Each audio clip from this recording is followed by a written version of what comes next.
Every major city has a landmark museum that presents the best and most exciting art of our time. New York has MoMA, Paris has the Pompidou Center, London, Tate Modern. While Seoul has the National Museum of Modern and Contemporary Art Korea that highlights the country's thriving modern art scene. And on today's interview, we meet with the director of the MMCA, Mr. Bartomeu Mari. Bartomeu Mari is the director of the National Museum of Modern and Contemporary Art in Korea. Spanish by birth, his career has taken him to many of Europe's leading contemporary art museums, both as a curator and a director. Before coming to Korea, his leadership in the global contemporary art world was recognized with a 2-year presidency of the International Committee of Museums and Collections of Modern and Contemporary Art.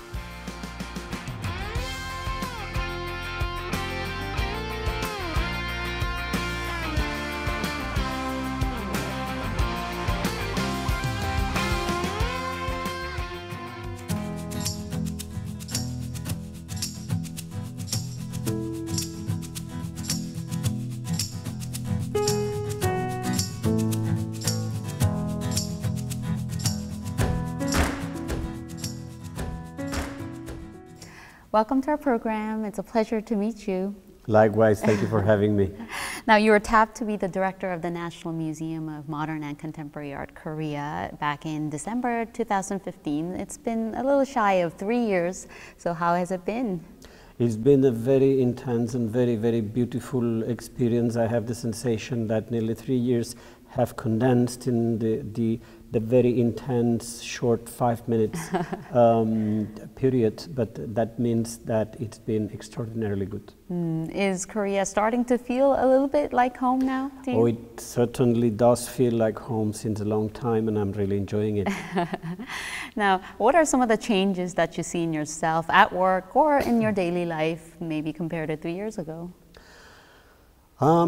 Many changes, and maybe not so many, not so deep, because the learning to be in Korea and learning so much about new things, the art of this country, the culture, the history, that as many Europeans or as many Westerners I only knew very superficially before coming here, has been a very intense experience that certainly has changed me.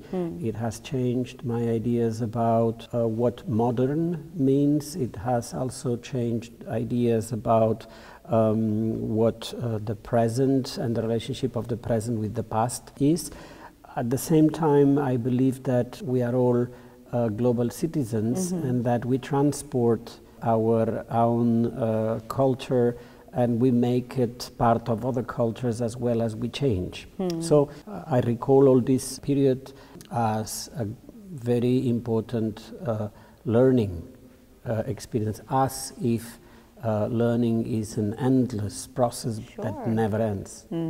Now, you became the first foreigner to head the organization in its 50-year history, and it drew a lot of attention, both positive and negative. How was it taking this job in the midst of all the interest? I tended to focus since the very first moment in the priorities that were given to me, and I tried not to be distracted by the opinions that were not absolutely useful or necessary in developing those priorities. I am aware, and I have been aware, of course, but in many other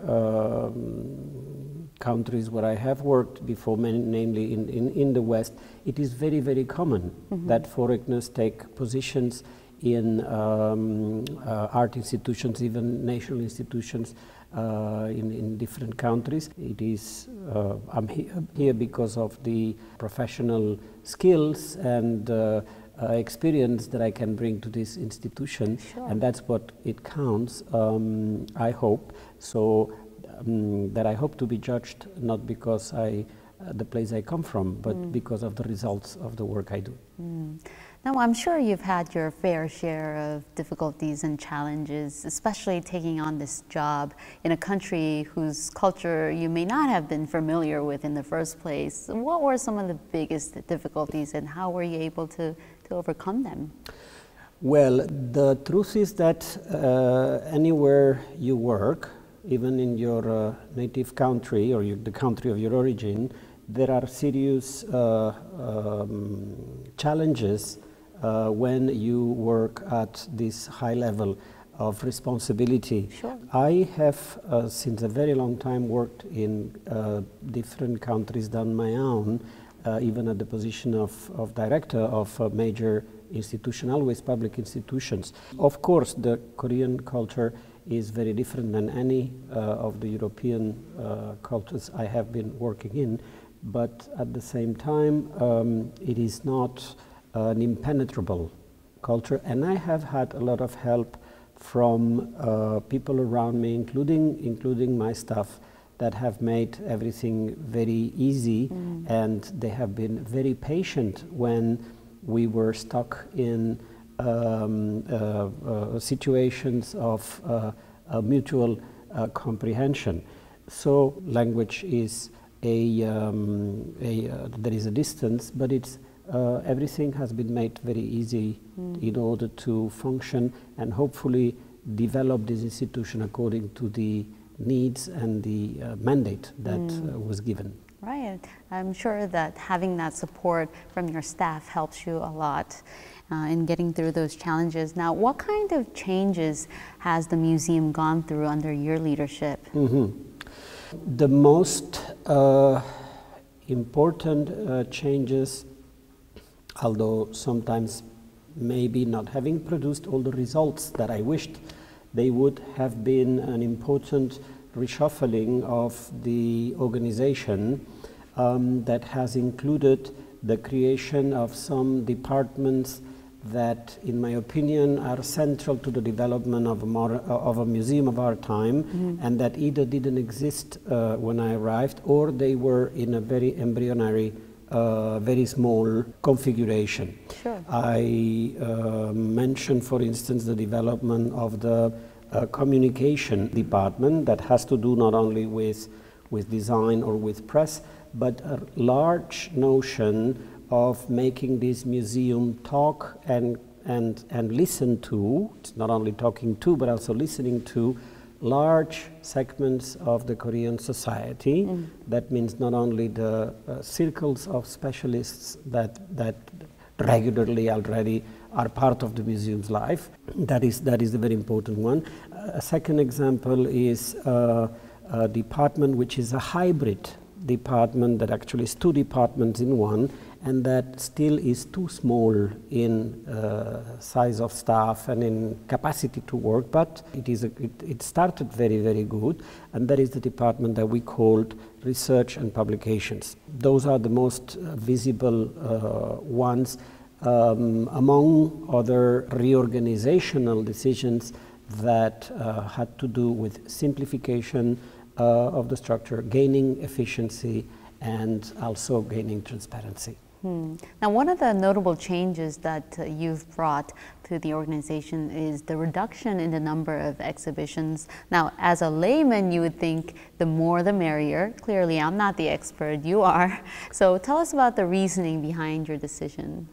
The reason is very simple. I believe that the most important priority in all levels of what we do, in all areas of our work, is quality.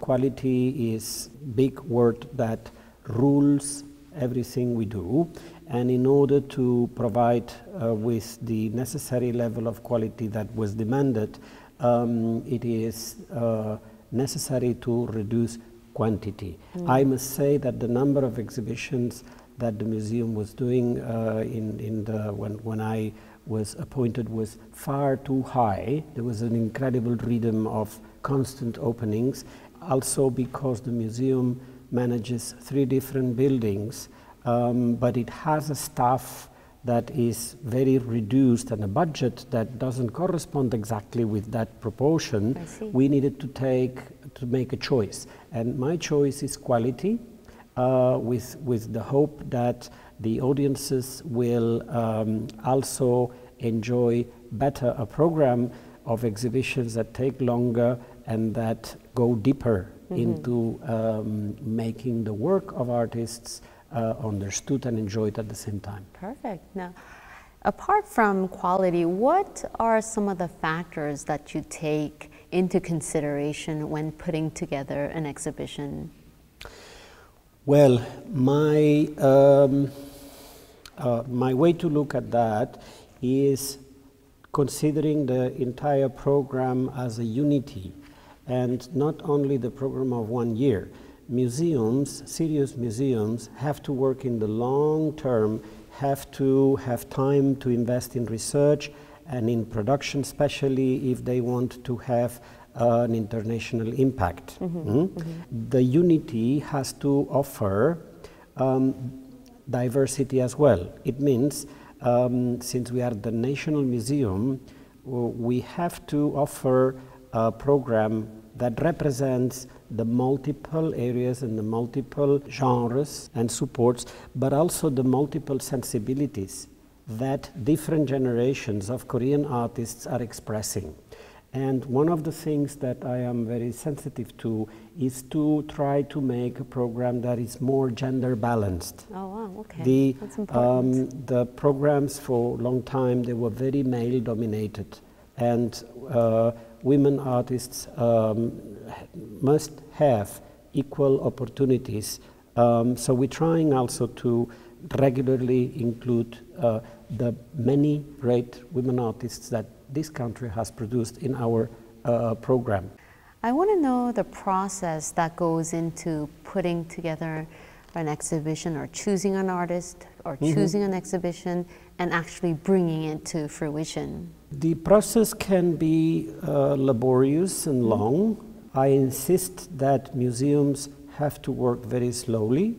A museum and fast working, it's incompatible. The discussion with curatorial teams is constant at very different levels. The decisions have to be taken at the end, at the top, but I listen to my staff. I try to also discuss with them why is an artist important, why the work of an artist is relevant, how can we explain that better, and that exhibitions must be always a combination of understanding, of a rational activity, and a sensation, meaning pure impression. And the combination of both has to work. And some visitors will enjoy more an intellectual relationship with the work, and others will look more for that irrepeatable, unique experience that art provides. Sure. But audiences, like the society, it's not unified, it's very diverse.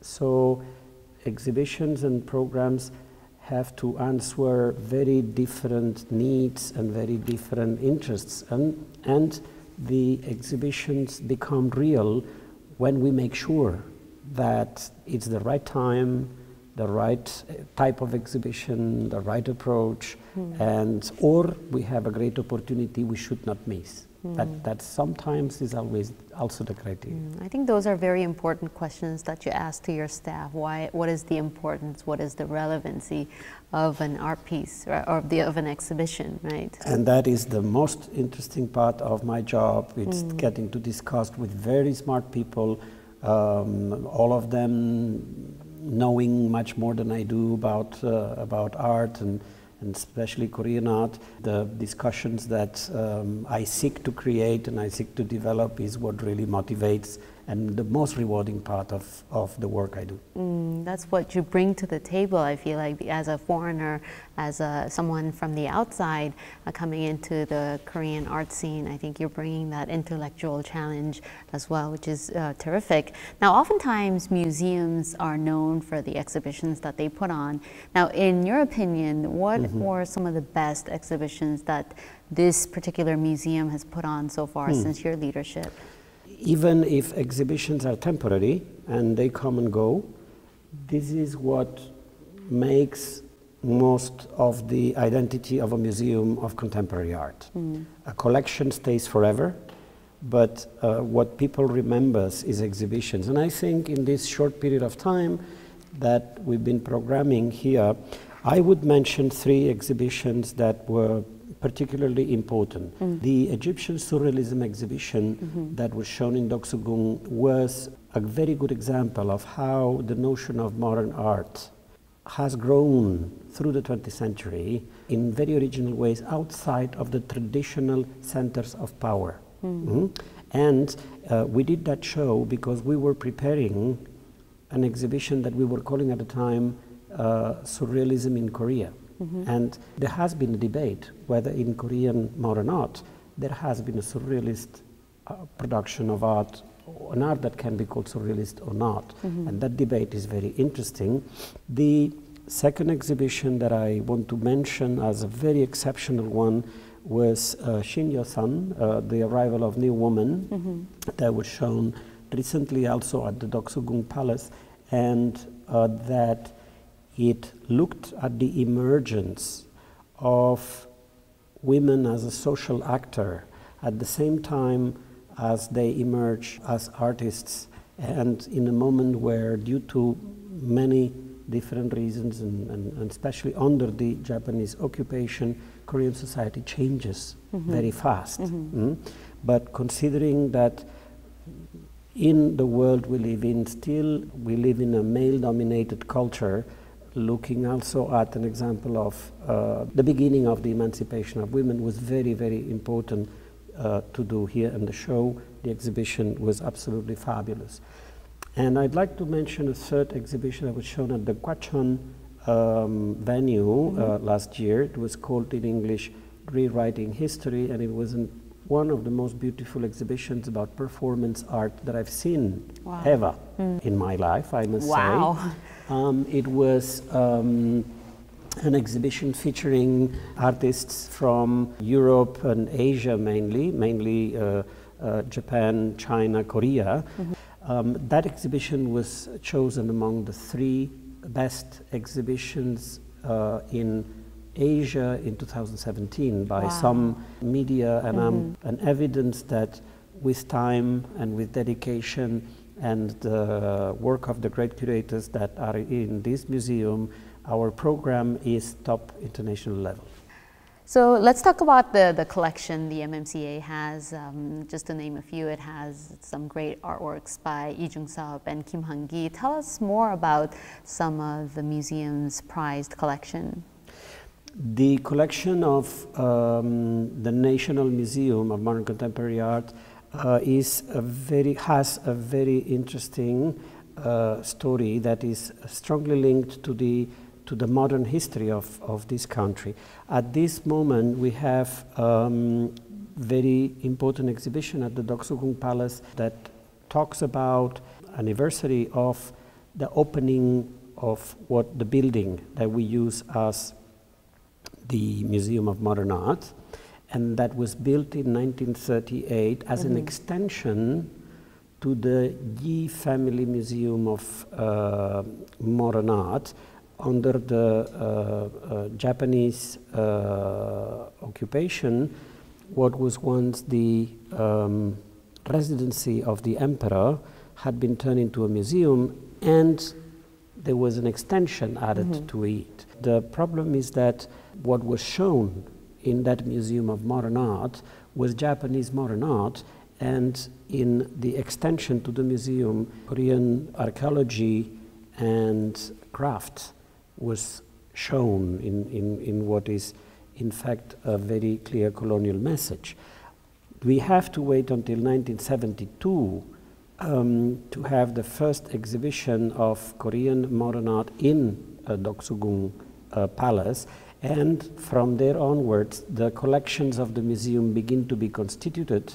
The government begins to acquire artworks for their collections, and in 1986, with the opening of the Gwacheon venue, the acquisition of artworks become more regular. The exhibition shows some of the highlights of this collection from the very beginning of their formation, and I'd recommend as well the presentation of the collection that we have recently opened in Gwacheon, that has very hopefully an approach that is more pedagogic, and that it also tries to explain the emergence and the development of Korean art from the beginning of the 20th century until the 1960s, more or less.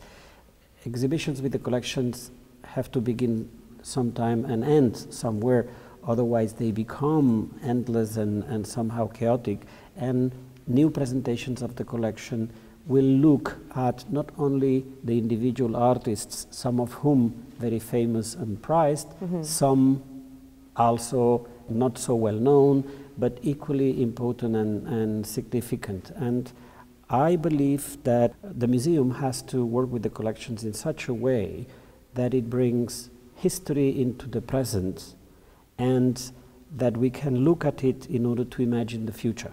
Sure. This is what I consider the great potential of a collection to be. It is not only about looking backwards, it is about imagining the future. I'm sure the museum wants to establish a more comprehensive collection as well, and I want to know what you were, in some of the artworks that you were personally involved in acquiring and collecting. Well, that's a very important question. We have recently simplified and rationalized the procedures for acquisition in order to make them more efficient and transparent, but also I have developed with our scientific teams a long-term policy in which acquisitions will be the result also of research and deep and long investment into knowing very well the work of an artist, and knowing very well that the works we acquire are those works that we need to acquire. At the same time, museums have to reach those works before they become so incredibly prized, and the museums have to go before the market success. That is only possible by very constant attention and research into the art that is our first priority, that is Korean art, of course, as well as being very attentive to the international art that has some relationship with the Korean present. That is also a very important criteria, because Korean artists don't exist isolated from their international peers, but also it's impossible, it doesn't make any sense to try to collect everything. I want to know, what kind of criteria does the museum have in choosing an artwork that it wants to include in its possession? One is that the artist must be very important, that the work of that artist must be very significant, and then that the work or works in particular that we wish to acquire are the best and the most significant within the production of that artist. Then you have other criteria that you can add, like how much do the works we want to acquire relate to the existing collection, because we acquire artworks in order to show them one day. We don't acquire them to put them in storage. Okay, that's very important. Sure. They are meant to be shown to the people.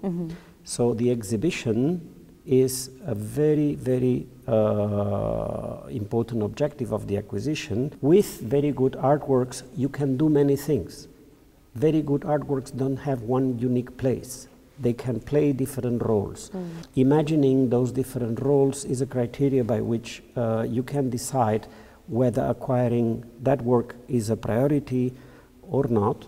And then there are other criteria that are more prosaic, like an opportunity. Sometimes you acquire an artwork because you have the opportunity of acquiring it. But it has to be an extraordinarily good artwork. And it has to be by an artist that is meaningful, even if it is not known.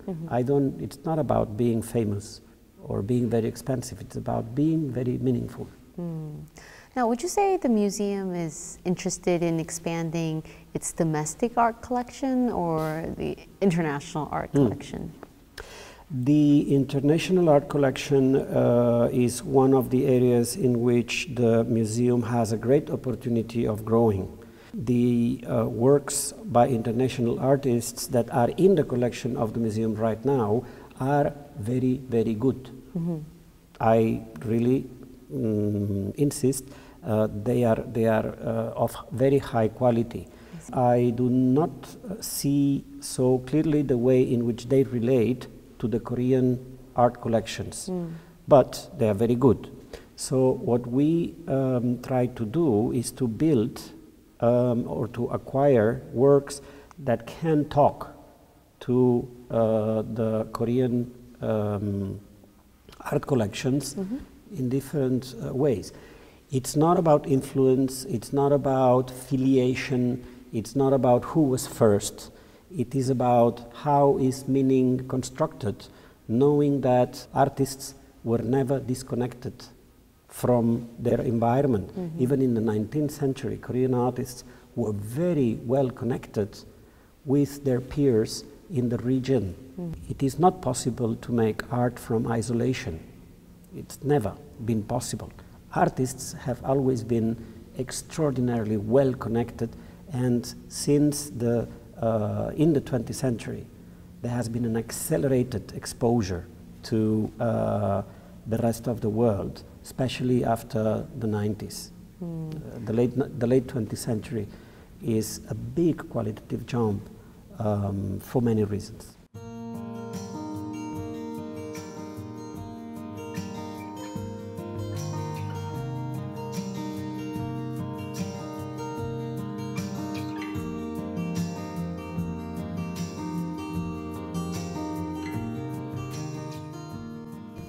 The MMCA has many different branches, and the fourth one is coming in Cheongju in North Chungcheong Province. How are these branches different or similar? The National Museum of Modern and Contemporary Art first opened its doors in Gyeongbokgung Palace in 1969. Since then, it has moved to Deoksugung Palace, followed by the opening of its Gwacheon and Seoul branches. Another venue is set to open in Cheongju by the end of this year. The Seoul Branch is so far the latest addition to the MMCA. Thanks to its accessible location right next to Gyeongbokgung Palace, it has become a choice destination for art lovers in Seoul and foreign tourists alike. It's absolutely fantastic that the art world makes this kind of buildings appear and this kind of exhibitions appear. I think it's very refreshing and very calming down to come here and to indulge into art.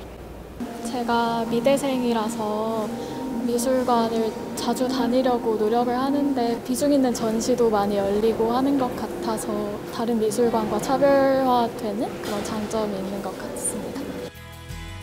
MMCA Seoul sits in a complex of repurposed buildings offering a fascinating juxtaposition of the past and the present.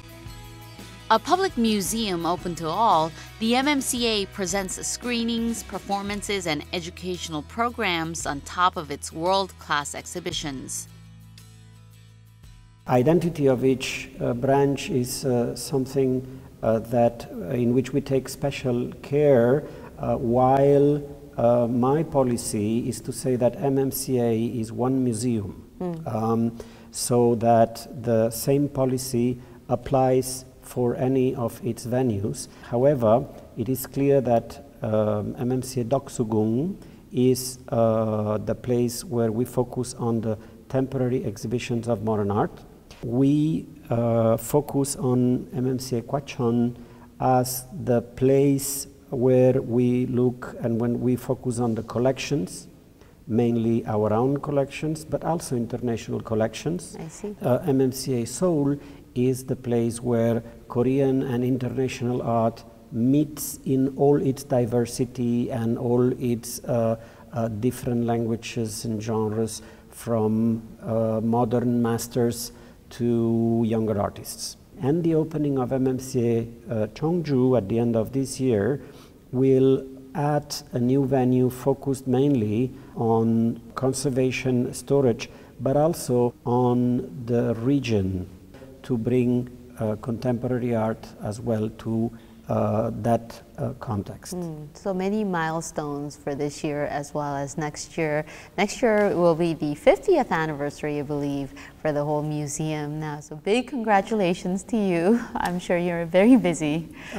Thank you. It is indeed, when we look at that information, we can realize that MMCA is one of the pioneer institutions of its kind in Asia.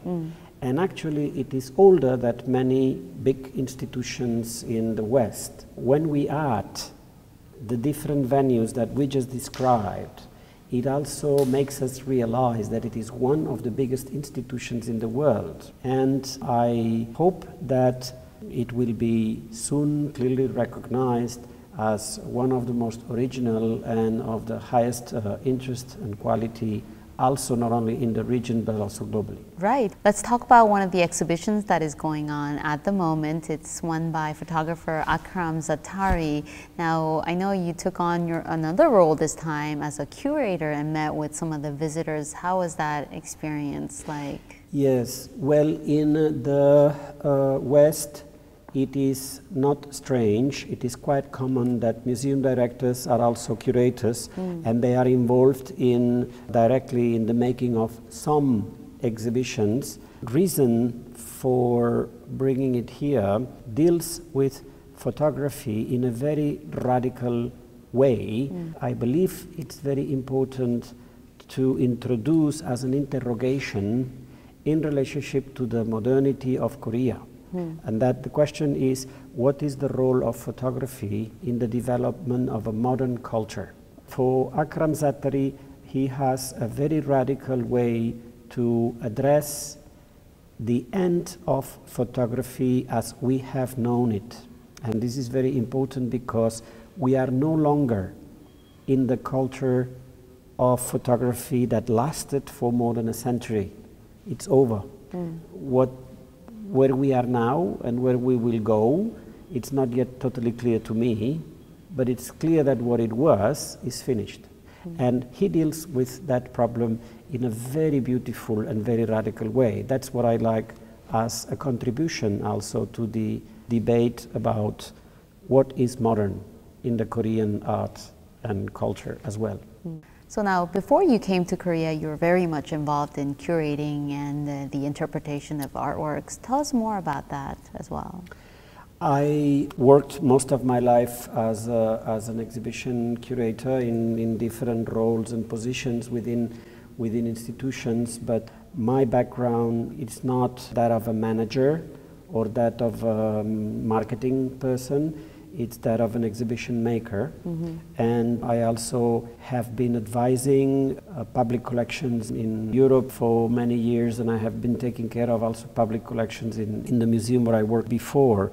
I think that the museum directors that I would mention as a reference for me have all been extraordinary curators, and so are also the colleagues that I respect and that I admire the most nowadays. They're all great curators. I get a lot of inspiration from them. I see.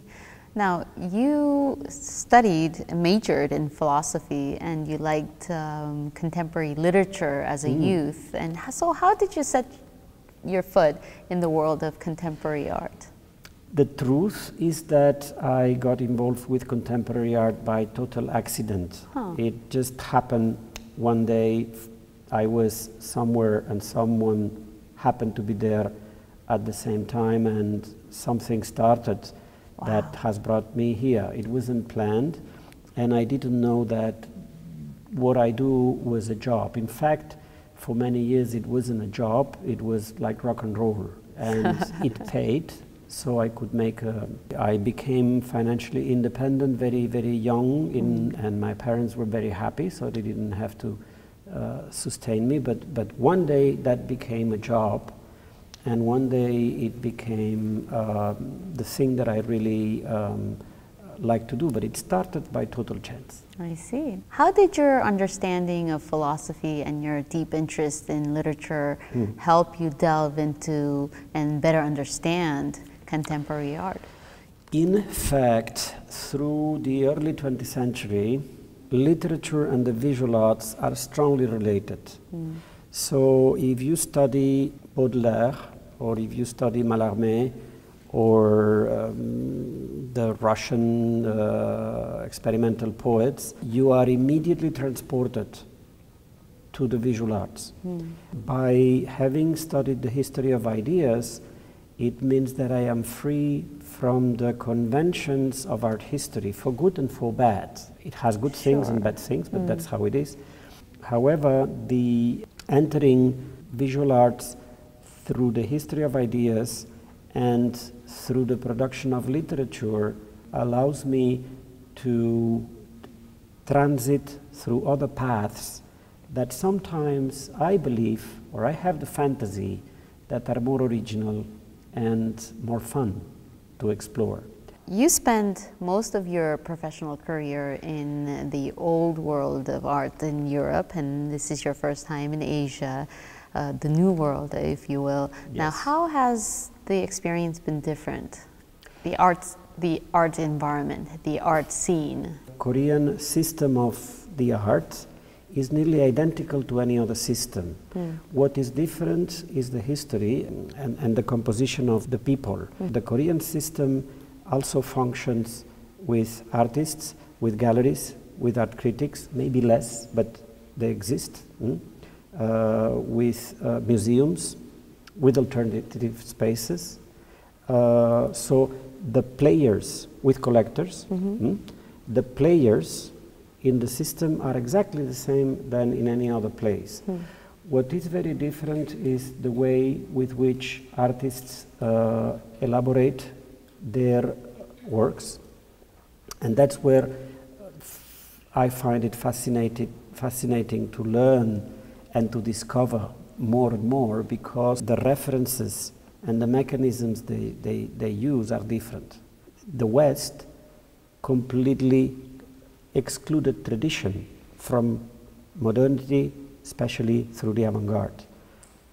Korean modernity and even the Korean contemporary art still holds a very strong relationship with traditional systems of representation, and it makes it present in many different interesting ways.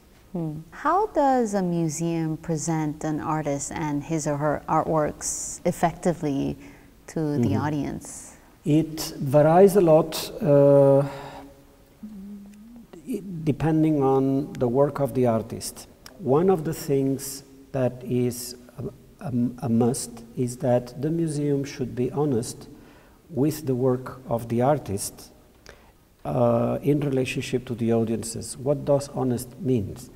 It means that artists through the 20th century have integrated systems of display in the identity of the work, and not only in the systems of display but also in the way the work is analyzed and presented. There is a big need to understand what the artist tried to do.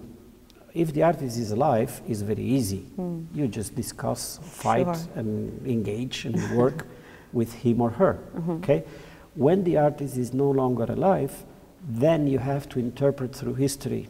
And that's where the freedom of a curator finds the limit of the obligation to be faithful to the spirit of that artist. And that is also what makes the role of curators and the place of museums so special and so unique. We're constantly negotiating not only with the real person, but also with history. And this is the privilege of working and being a museum of modern and contemporary art. We are both, and it means we have a commitment with history, we have a stronger commitment with the present. That's where the presentation of an artist becomes, hopefully, successful.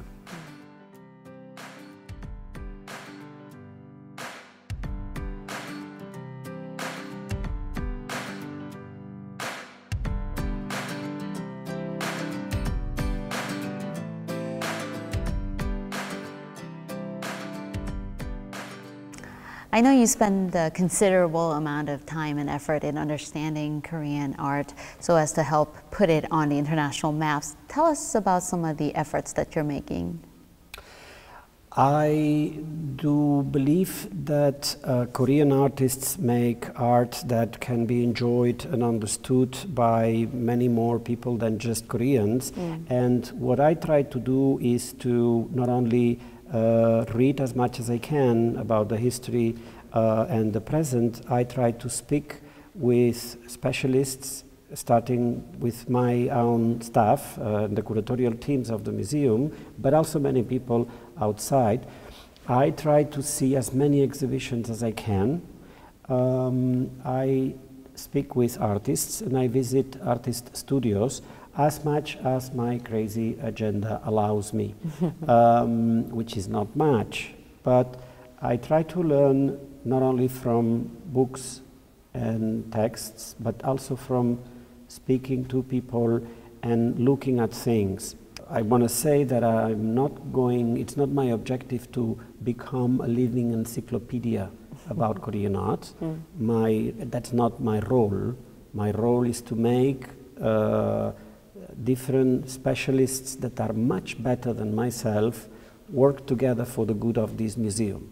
So I believe that that's where I put my attention, is also in getting to learn from different people about Korean art and about how this art is part of the world.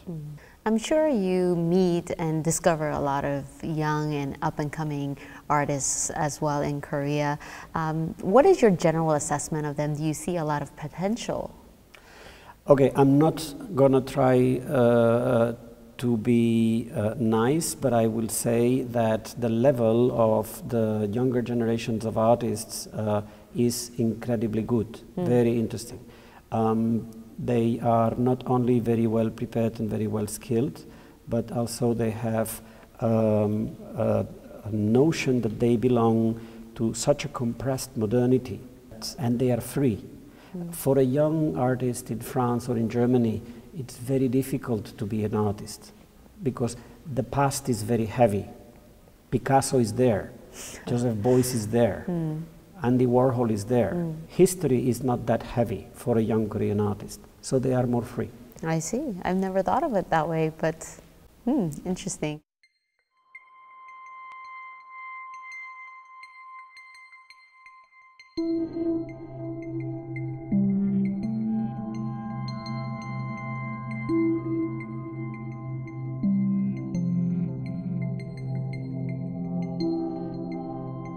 It is one of the priorities of the museum to study, to collect, and to present the work of the most prominent and important Korean artists. Without any doubt, Yoon Hyung-gun is one of them. And this is the first retrospective exhibition that the National Museum organizes on his work.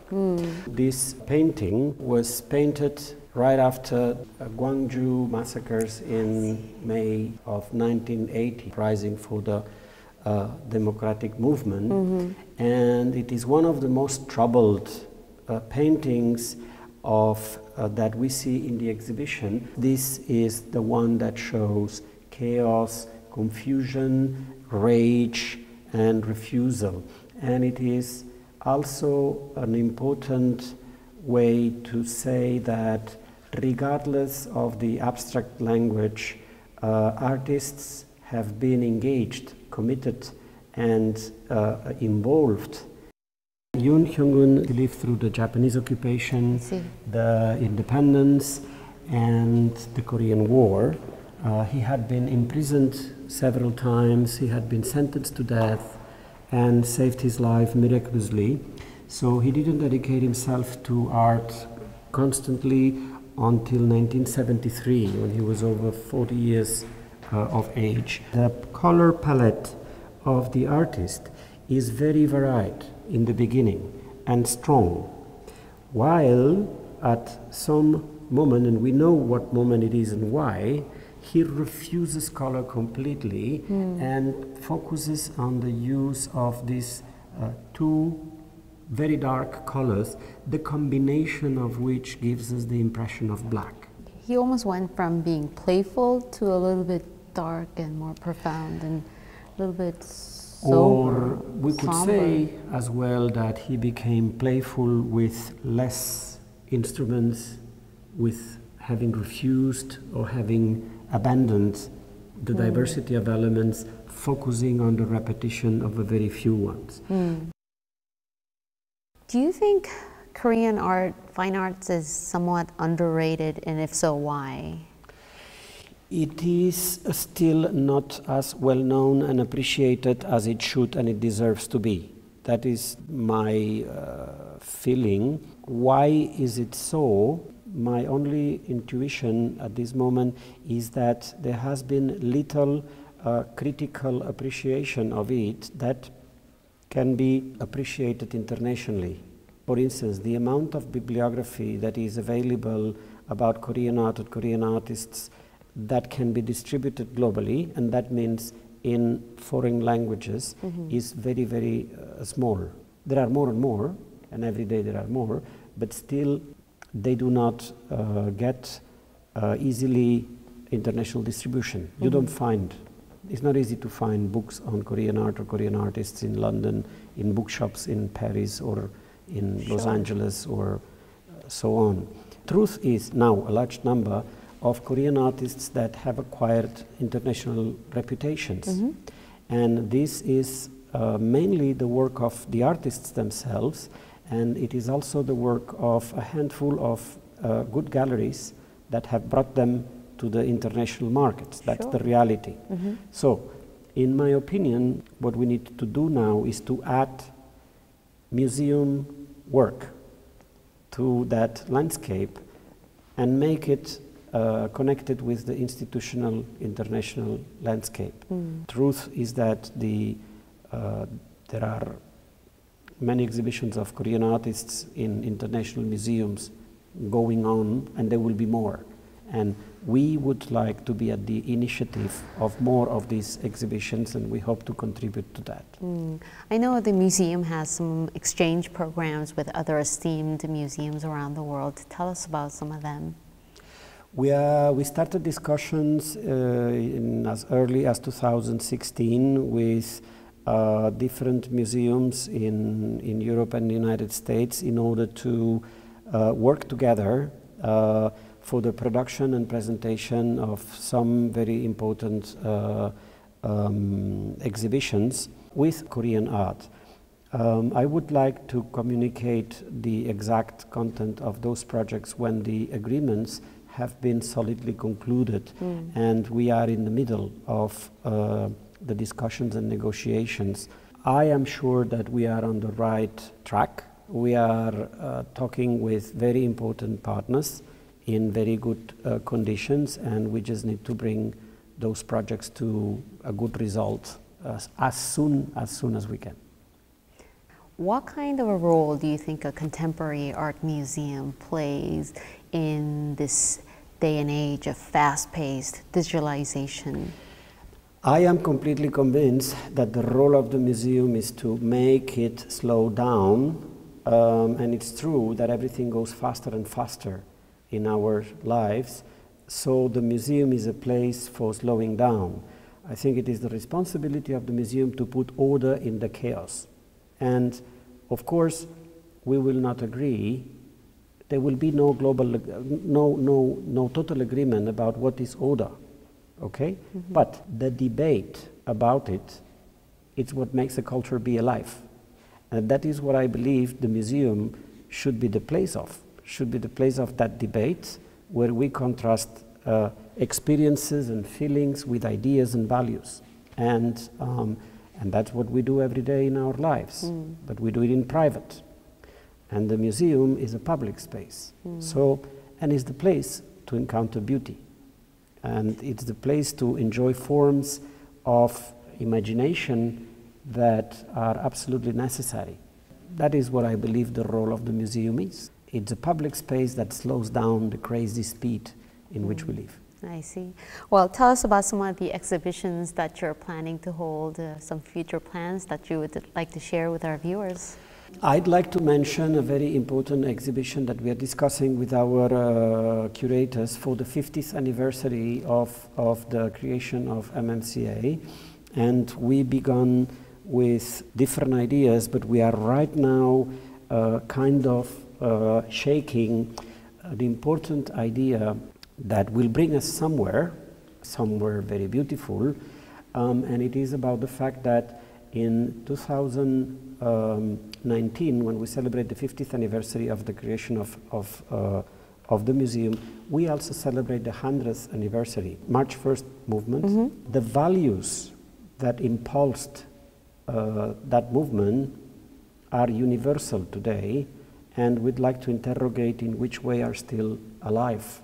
The idea of the need of freedom, the desire of emancipation, and the idea of independence is still alive in the world, not only here and now. Maybe art is the quintessential expression of the need for freedom.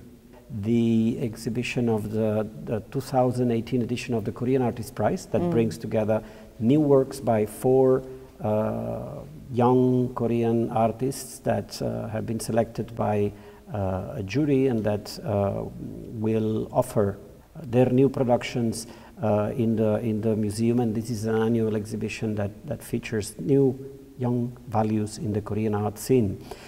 Towards the end of the year, before the year ends, we will offer a major retrospective of the exceptional collections of the Philadelphia Museum of Art of Marcel Duchamp, who is considered to be the father of what we call contemporary art.